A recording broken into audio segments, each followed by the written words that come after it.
Hello, and I know I sound like a goddamn pack-a-day smoker, but this is a bigger bite. Once again, I am Matt. I am joined by Amaru, and we have a special guest with us. We have Ace. Y'all know Ace from the space. We have seen him, whether it be movies, Julius Throwdown, Collider. We've seen him all over the place. I've lost track at this point. First Cut. Can't forget First Cut. So yeah, but we're here to talk about Andor. Probably those two more than me, considering the state of my voice. But I'm still excited because this was just great filmmaking. It was great Star Wars. I know some people might not agree with that. But yeah, before we get started, I'm gonna go to you then Ace. How are you doing today, sir? I'm good. I'm really good. I actually just finished up watching a rewatch of the first three episodes of Andor since it was a little bit a while ago since I hit that up. But I'm doing well. Very happy to have this man on. Ace, thank you for joining us today. How you feeling, sir? Good, man. Good. I'm excited to talk about Andor, man. This show has been revitalizing. It's been uplifting. It's been bringing people together. I love it, man.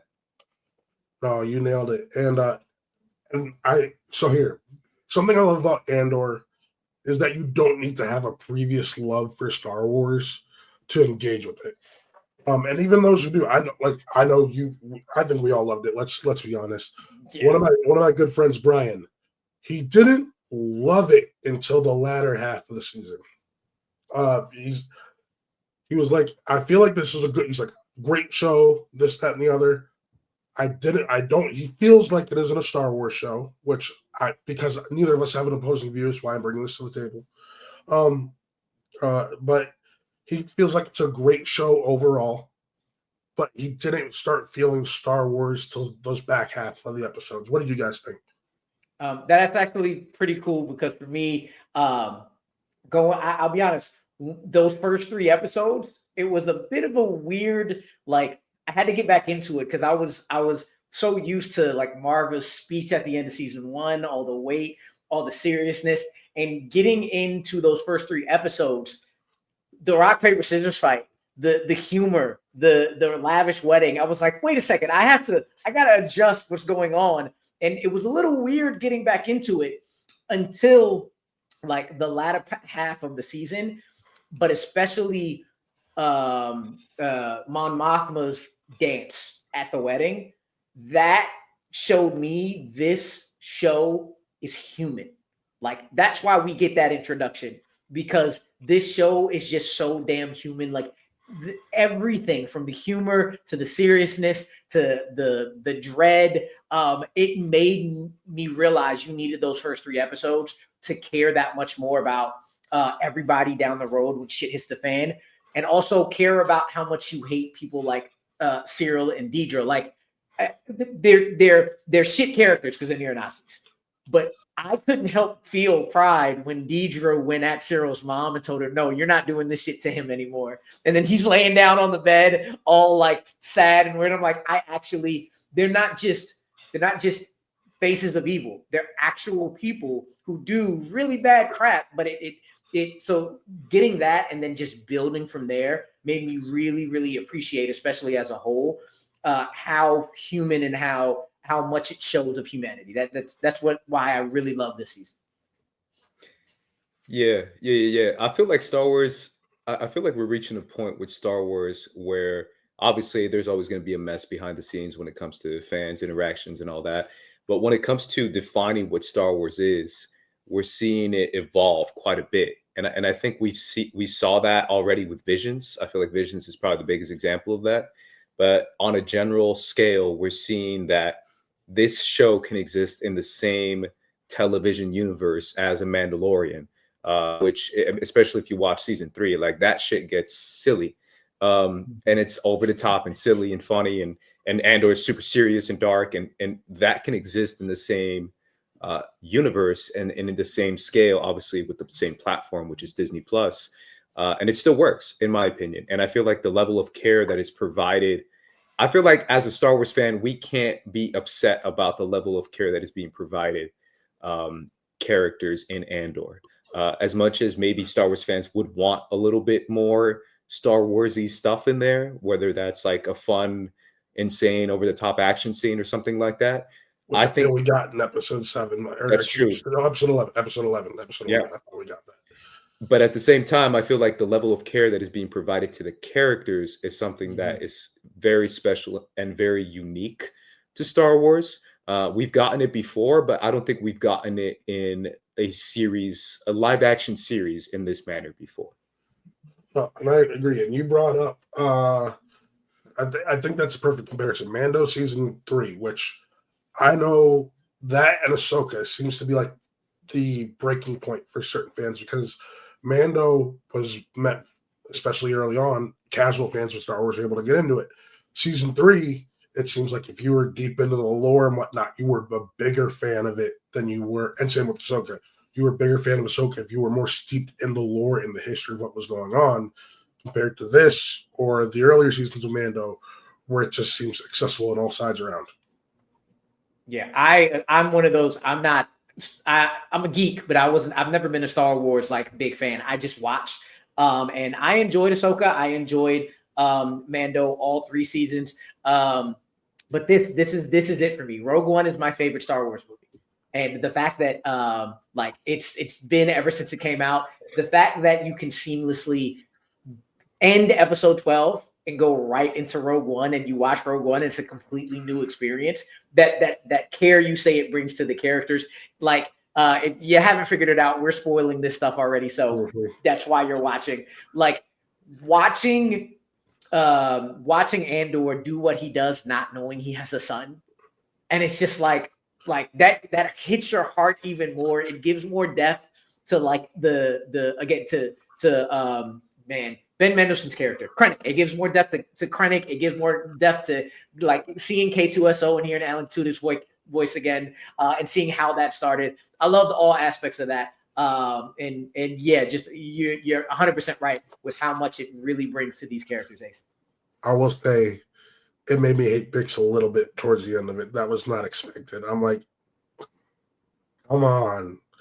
Like, as someone who, like, how you going to not tell me you have a kid out there somewhere and you've had contact with other people?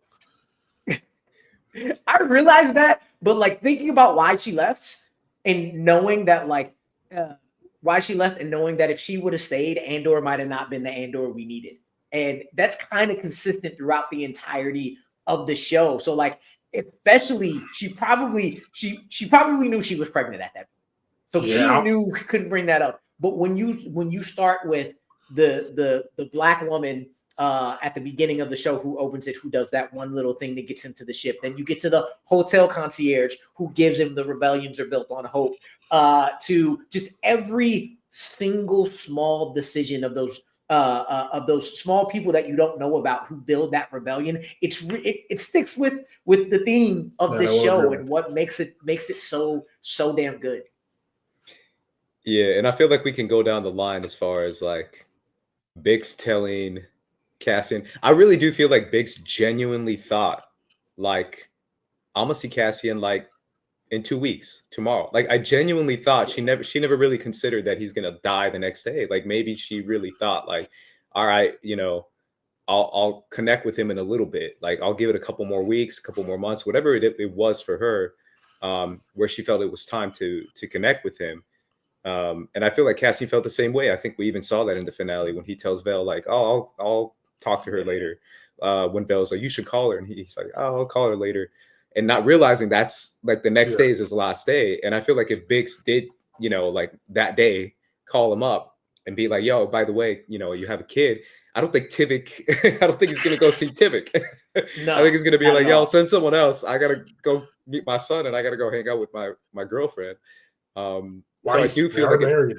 Wife. Yeah. So I feel like it all kind of connects to Cassian being the messenger, Cassian being that kind of having that kind of destiny, as far as being the sacrifice that kind of sets off the storm for the rebellion. That's fair. Yeah, it hurts, but it's fair. For sure. Yeah, it's my tragic. doctor was signing ass. But no, I'm not beating around the bush here. These episodes came out at, or especially the last half of the season, came out at quite a just weird but perfectly timed moment in real life politics. For sure. Let's talk about episodes 7 through 9 because those hit hard. Ace, I'll start with you. What were some of your favorite moments from those 3 episodes? Oh, that was by far my favorite arc of the season for sure. And I got to see Andor season 2 early. So I saw this a while back, and I remember watching it and being blown away, being like, "Oh my God, this is next level, not just Star Wars television, but television in general." I thought it was beautiful, man. The way it's like you said, it speaks so well to what we're currently living in. And I had a conversation about it on my channel and on my show, Sabak the Block, about how the relevancy of it is the point of it. And I feel like a lot of people are kind of missing that. And a lot of people are kind of nitpicking, like, well, Tony Gilroy said it's actually about this revolution and not, current times. And it's like, it doesn't matter. He also, exactly. He also said, like, this is supposed to speak to every time. And the way the show is timely speaks to the time, but timeless. And how the relevancy is the point of the historical references that we're seeing. So we can use this show to literally point to right now and be like, look at how this is speaking to right now. And I think that whole arc going from 7 to 9, because 9 ends with the Mon Mothma escape and the Mon Mothma speech, which I think is even more, I thought it was even more riveting than episode 8, even though episode 8 was the big punch. But I thought episode 9 just sealed it in such a perfect manner. It really was just a special 3 episodes. Yeah. For me, I haven't come to a decision yet, but like I think outside of maybe K2SO because I just love him. Weirdly, Cyril is my favorite character. Not that I like him, but of what he presents. Most interesting. Yeah, it's the most interesting character, and that's why I like him as a character the most. It's like that little thing where you're like, again, I'm going to bring it back to humanity. I'm going to bring it back to the conversations that's going to allow us to disagree but understand each other, where I'm hearing different sides where you're like, Cyril was an empathetic character. He was a guy who was just trying to do good, but you can see how when you're not thinking for yourself and when you just want that little semblance of power, you will grab onto something and ignore everything else. And then the other side saying, no, that's real life people. If that's the people, like, you can't have empathy for them because they can't think for themselves and they can't like think outside their own bubble. And it's those kind of conversations, a character like that, where you can simultaneously say he's a piece of shit, but also say you can empathize with a lot of the feelings that he has. And it brings up, I think, characters that are full-fledged like that make people disagree and make people understand, again, that we all have dark and light and gray and stupidity and intelligence in us. And the line when Andor says, "Who are you?" and he realizes his whole life, like the thing that's been carrying his importance, means nothing to the other side right now. It just hits. It hits so hard with his character, and it's 100% relevant to people today and understanding. And again, I'm not one to say I understand the other side. I'm one to say I see them and they're wrong. But again, it's not a black and white. You got to be able to disagree, but know they're people, but say fuck you in your face anyway. Like, it's those kind of weird, complicated conversations that I love characters like Cyril. I love that the only guy in Gorman who was calling for a non-violent revolution violently ended. Yes. Like it's that 3-episode arc was just beautiful and complicated and amazing. Well, I love that you bring that up because he violently ends him, even though Cyril was all for like a more peaceful, he was for a more peaceful transition or trying to go for a more peaceful way of transitioning things. And you can see just in a more microcosm way, he was lowering the gun on Andor before he was shooting him. He was like, I don't know if I can do. Yeah, it's just like crazy how well Tony you bring up Cyril, and I would agree with you. This is probably one of the characters whose story I like to follow the most. Because of that stuff, he's way more complicated. You can see that during his time on Gorman, he can see the other side and is like, maybe there's something else to it. And then when you see how he reacts to Deidre and everything that's going on when she arrives, that he's just like, you know what? Fuck this shit. I'm done. Like, they're right. What you're doing is ridiculous right now.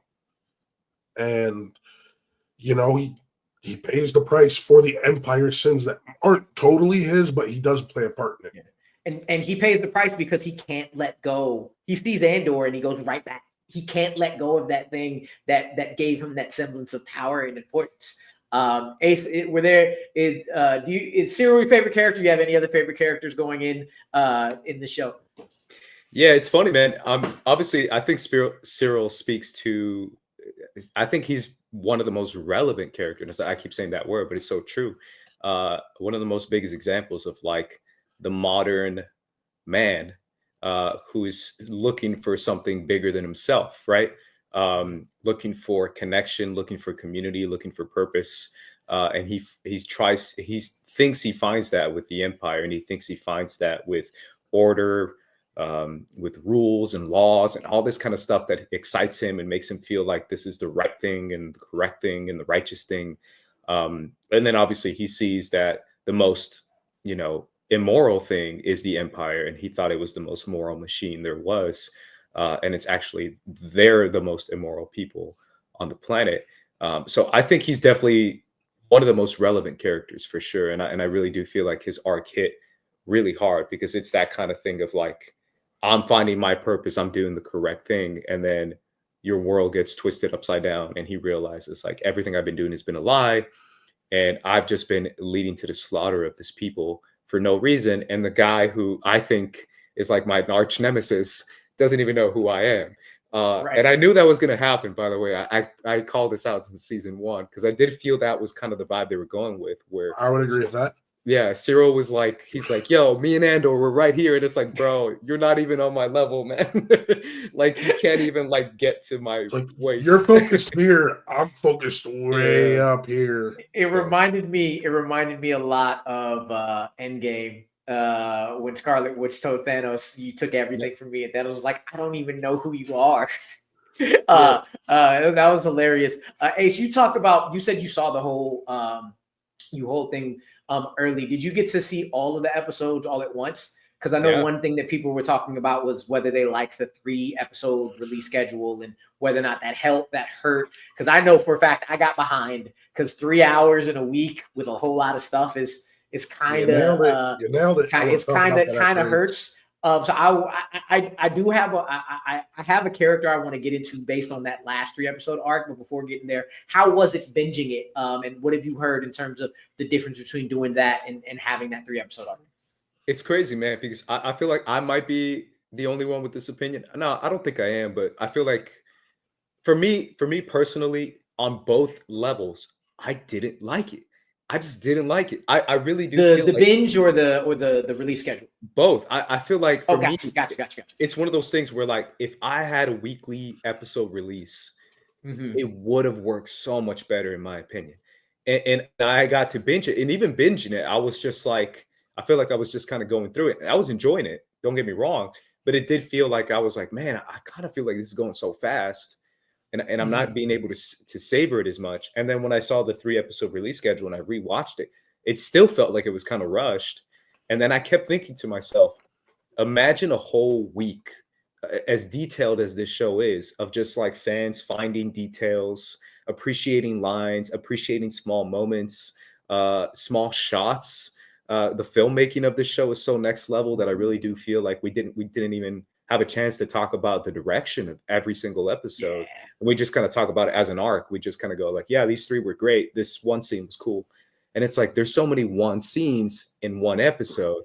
If we had a weekly release, like imagine episode 8 ending and we had a whole week to talk about it. It just ends with Cassian with the one tear coming out his eye. And then it just cuts to black. And then we have a whole week to talk about it. That would have been special, I think. Yeah. Ace, you actually said what I was going to say. I 100% agree with you. I understood the 3. Part of me liked the 3-week model or the 3-week model. However, you're on the West Coast. That 3 episodes at 6 p.m. does not bug you. Out here on the East Coast, that's 3 episodes at 9 p.m. And it's like, it hurt. I have to work at 5 a.m. the next day. So they just got put on the back burner until I ended up on vacation from work. And ultimately, I binged 3 a day leading up to the finale, and that was it. Like, because I had the off time. But yeah. I do wonder. I wonder what the seasons would have been like if Gilroy would have gotten his 5-season plan. Because like I was thinking, okay, those 3-episode arcs, because he was saying he wanted 5. That 3-episode arc that felt more Star Warsy at the beginning was going to be a whole year, and all that. So that would have been crazy. What I wanted to bring up character wise is because after 7, 8, and 9, I was like, okay, that felt like a finale. I'll tell you this: my brother finished it. And then like 2 days later, it was like, wait, there's 3 more episodes? And so did my dad. I was like, yeah, that wasn't the finale. He's like, I thought that was the finale. I thought that was it. I watched Rogue One already. I watched it too early. And I was like, yeah, no, there's 3 more episodes. And I was wondering, would it feel like some shows who have their like Game of Thrones, the penultimate episode is the big thing, and then it's like dies down at the end for the last one? Or would it be a great grand denouement? And for me, I did really love those last 3 episodes, specifically for Clea. Like, I thought the importance of Clea, who was kind of in the background but always there, those 3 episodes giving her shine also made her one of my favorite characters in the end. Just like, you see how ruthless Luthen is, and then you find out about Clea, and you're like, you see why. You see who he's doing that for, so she doesn't have to deal with that. Like, specifically when he in the episode with her background, when he's like, go ahead, blow it up, and then he stops her from doing it. And it was like, oh, okay, that father-daughter relationship, it gave so much more to him, it gave so much more to her. Kind of want to hear what y'all thought about those last 3 about Clea. Which, by the way, shout out to Elizabeth DeLua. The fact that this was her first acting gig ever. Mm-hmm. And she was just so powerful when she was on screen. Just absolutely incredible. Hey, someone wants to take over from here, because yeah, for me, I've been loving this, man. But I'm also a little salty because I've been a day one Clea fan. Day one, I knew she was crazy. I knew she was locked in, like literally, like one of the first things we notice her in is when she tells Vel to kill Cassian. She's literally like, hey, by the way, you got to go kill this guy. And she's like, wait, why? And she's like, this is what it is. This is a revolution. You got to go kill him, take him out. And it's like, she's so like gangster. And she always like pushes Luthen when Luthen is like questioning stuff or freaking out. She's like, hey, yo, shut up, lock in. like, come on now, lock in. And I was like, this girl's crazy. And she did it all this season too. Every time we saw even that episode 7 through 9 arc, like, we knew that she is as ruthless as Luthen is, and she is as locked in for the revolution as Luthen is, because of what she was telling Cassian in that episode 9, when she was telling Cassian, like, how can you give up now? Like, we're having Mothma give a speech. She's risking everything. You just saw the Gorman massacre in person. Like, this should be inspiring you. This is what this is. This is what we're fighting for, is basically what she was saying. So I've been a Clea fan day one. I've loved this character, and I really did feel like she was like the secret weapon that Luthen had. His like apprentice that doesn't pull out the double-bladed lightsaber until the end. Like, that's what she represented to me. So I really did love these final 3 episodes with her, and her being kind of like the James Bond one-man army in that episode 10. I thought that was awesome. Yeah, that I think I was so tense in the episode where she was trying to get the microphone out of the relic. She was like telling Young what to do, and shout out to Young, by the way. He also Lonnie was doing like the way he got taken out is sad. But again, another of those one small people doing the small things and the big things to keep the revolution going. I can't tell if she's a character I want to see more of, just because of the timeline. I would love to, but like where it would fit, what kind of show you would do, because you know what's happening. Rogue One on is the original trilogy where she was. But I think given what's the actress's name again, Matt? Elizabeth DeLua. Giving her more time with her, I would, even if I'm like, I'm not sure what story you would tell. I do think I would love to see more. I will say the one complaint I had about this, because this is something I was looking forward to when the show got announced, and especially considering what we got in those last 3 episodes, I wanted more K2SO. Yeah. I mean, granted, I have the comic run where you get to see some of that time in between leading up to Rogue One. But ultimately, I wanted more of their adventure and their story and seeing how that relationship kind of forms rather than, okay, here it's already here, thrown in front of you. There we go. But that K2SO episode in episode 11, where you can see where Tony Gilroy definitely wanted that K2 horror episode. My God. Oh, I was about to bring that up. I know AC probably talked about it a bunch already, but like hearing that there was a version where it was basically alien Romulus with K2SO on a ship, that would have been beautiful to see. That 100%. Yeah, it's interesting. It might have been a. I'm sure he has a lot of reasons why he didn't include him earlier. Could be a budget thing, could be a CGI thing. He also said it didn't fit because a KAX unit could have been like too much to stand out. As far as like having him on missions and stuff, it's like hard to bring him on missions because he stands out so much. So that was another thing that I know Tony Gilroy has brought up in interviews before. But either way, yeah, I think it would have been cool to see a little bit more of K2. And he definitely brings the humor. Like homie's got zingers every 5 seconds. I was like, damn, bro. He's definitely funny, man. He's dope. So I got to ask you guys: did both of you go immediately to watching Rogue One after this ended? I personally, so I watch Real Rejects a lot. They are the way I rewatch things. I watch their rewatch. That's what I did. Makes it a little quicker and gets me through the YouTube shit that I like. I have 50 million YouTube videos backed up that I try to get through. So I'll be honest, I do a lot of my rewatches through their reactions. Shout out to Greg and John and the whole damn team. How about you, Ace? I couldn't get to it right away because again, I'm with you guys, and I know you guys are East Coast, and it's harder for you guys, but it's hard for me, man. I had to watch like an episode a night, and since I already watched it, I was like, all right, I might get to it like on the weekend, which was like last night. So it took me a minute to get to it. I'll be honest, I still haven't gone back and rewatched Rogue One. It is actually towards the bottom of my Star Wars movies list. Get out of here. I love the last half hour. The rest of it, though, I will say I'm looking forward to rewatching it because this show will definitely change my opinion of it. I always say the sign of a good prequel or sequel is that it's able to change your opinion of what came before it. Like, for example, Top Gun Maverick. I hated the first Top Gun movie. It took me 5 times just to get through it once. I watched Top Gun Maverick. I can watch the original Top Gun now. No issue. I enjoy it much more. It makes it more solid. It gave it a better foundation for me. And I do think Andor is going to do the same thing for Rogue One for me. So that's why I bring this up. Yeah, well, I'll tell you it does. And I will eventually watch it again because, again, it is my favorite Star Wars anything. It is number 1 on my list with a bullet. So I can't wait for you to experience that, sir, because it is a good time. And it's weird because the vibe is different because it has to go faster. It's a little bit, I would say it's a little more Star Warsy, but it's still like the seamlessness in which you go from the last scene in Andor season 2 to the first scene in Rogue One, or at least first scene after we get out of with Lyra and Jin and Galen and everything. It's pretty damn amazing.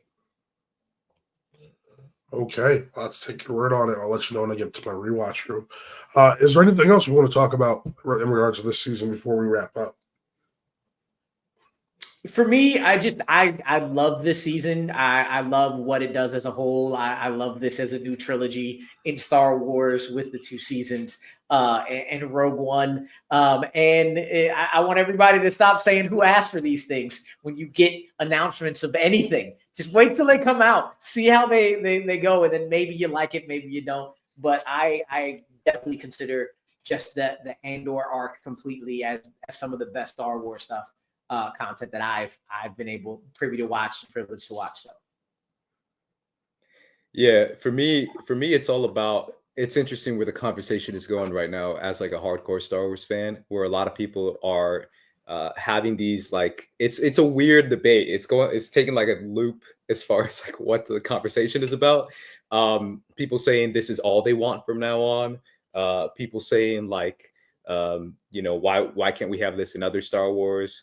Other people saying that they don't like it because it is too serious and they want a little bit more fun and goofiness in their Star Wars.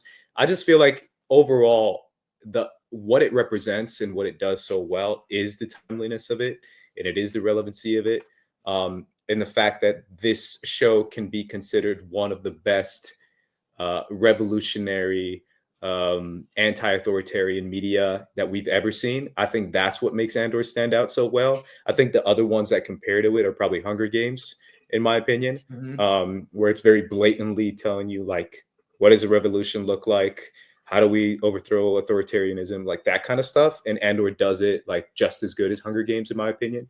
And that's why it's so good, and it speaks so well to the times and what we're currently living in. That for me, that's what makes Andor stand out. I don't think this is all that Star Wars has to be, and I don't think we have to compare this to every other Star Wars that has come before and every other Star Wars that are come in the future. Yeah, no. And I'll before you go, Matt, I just want to say, like, again, as not a huge fan, but I watch everything. I am so happy to have had this and Skeleton Crew and have Ahsoka coming. I love Skeleton Crew. I thought it was amazing, great Amblin-like kids.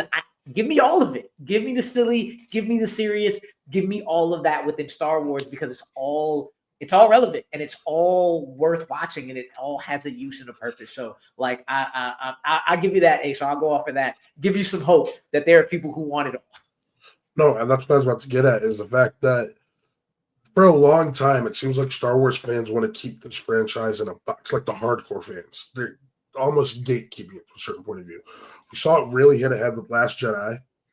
And then ever since then, it's been like splinter fractions of, oh, I like this, but I don't like that. I hate this, but I love this. And it's just like, there are fans out there. I'm one of them who, for the most part, I have enjoyed everything, for better or worse, certain parts. But I feel like people need to realize that Star Wars is more than just one thing. And Andor and Mando and Ahsoka and Skeleton Crew are all just evidence towards that, because it can be more horror related. It can be more serious. It can redeem the prequels and give you a better idea of why the justice was and the politics was so important, and so on and so forth. And I think that's why I've always loved Star Wars, because it has evolved. And I know some people say, especially with what's going on with NPR and PBS didn't go woke. You just became a bad person. I feel like that's the same thing with Star Wars to a certain degree, because it's not woke. It just evolved like the rest of the world evolved. Yeah. But with that, folks, that was our bigger bite. Before we go, Ace, tell the good people where they can find you, sir. Yeah, you can find me on Twitter and Instagram and Threads at Squad Leader Ace. You can follow me also at my channel at First Cut. We talked about Andor there on my Star Wars show, Sabak the Block, so make sure you guys check that out. Please do. They got amazing content over there. And you can find Rue here on Bitesize Breakdown and the website. And you can find me here on A Bigger Bite and my personal YouTube channel, Watt Real Entertainment. Be sure to come check that out. We got a ton of reviews dropping this week. A lot, actually. Like, it's kind of annoying. But, hey, it's what we're here for. But with that, folks, signing off, I am Matt. That is Rue. And that is our special guest who we're super thankful for, Mr. Ace. And we will see you next time on A Bigger Bite. Peace. Peace.